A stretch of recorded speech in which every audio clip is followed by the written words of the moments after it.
And I get that. I'm not judging anybody's decision to have children or not have children. What I am going to say, though, is that what you do, what you see when you look at the whole process full circle, is you realize that your children and how you raise them is a critical aspect of your retirement plan. What people don't discuss at all is that America is on the verge of the greatest retirement crisis in the history of this country.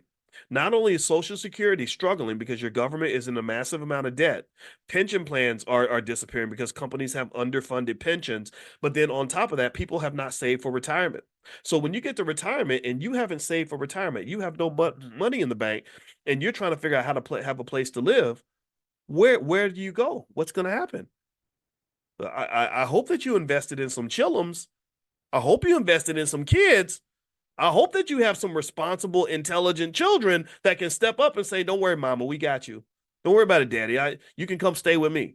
I'll take care of you." I hope that you made that investment when you were young. I mean, but the problem is a lot of people didn't because the culture tells you like you're 32 years old. Why don't you go get some? Go out and be a freak. Get your freak on. Go get you some ladies and be a ladies man. And you're not thinking like an investor. Investors don't just look at what's around them right now. Investors are looking at the what ifs of their lives. So the question that a lot of young black men don't ask is like, well, what if I get disabled? They don't ask like, well, what if I get old? Which you are, by the way. I can confirm I'm 53. I'm not 33 anymore, and it doesn't feel the same. I go to the gym, I work out, I do all that stuff. So to try to, have some strength and longevity, but 53 and 33 ain't the same. Things change.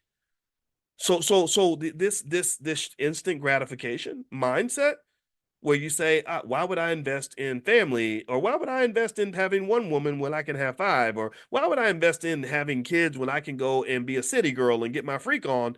Just know that that is a choice, a trade-off that a lot of people regret later on. I really wish that black folks in their 40s and 50s, black men in their 40s and 50s could have honest conversations with black men in their 20s and 30s. And I wish black women in their 40s and 50s could have private honest conversations with black women in their 25 that are 25, 30 years old. I think that would be there would be some benefit to that because a lot of people make bad strategic moves because they're trying to fit into a culture that is ultimately harmful and self-destructive, not just a wealth killer, but also a killer of all the things that are more important than money.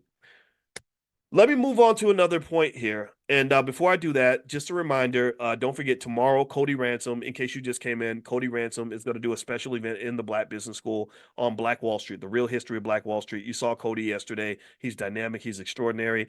And so if you want to get an invitation to that event, make sure you're on our text list. You'll also get an invitation to join the private Zoom for Money in the Morning, our economic elevation training that we do 7 days a week. It's totally free to anybody that wants to participate. You don't have to pay money. All you have to do is pay attention. So if you'd like to get on the text list, text the word morning, MORNING, to 87948. Text morning to 87948. Also, for those of you that want to join the B1 Travel Club, I told you all how great the trip to Egypt was.